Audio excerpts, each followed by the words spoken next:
Hello, আসসালামু আলাইকুম ভাইরা। একটা কথা কবার চাই, যে মেয়েরা রাগী তিনটা এই প্রশ্ন দেখবেন। যে মেয়েরা রাগী হে মেয়েরা একটা লক্ষণ ভালো কি, তোমার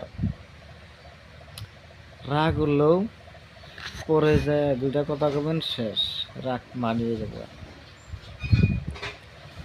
আর একটা, যেহেতু ক্যাসাল করুক, যেহেতু মারপিট করি করুক, যে দুটা ভালো মন্দ কথা বলবেন, পানি হয়ে যাবো গা। দুই, ভাত খাওয়ার বলবেন, হচ্ছে ভাত খাবেন, রাগ করবো, একসাথে ভাত খাবেন, শান্তি পাবো। এটাই বাস্তব কথা, বুঝছেন না?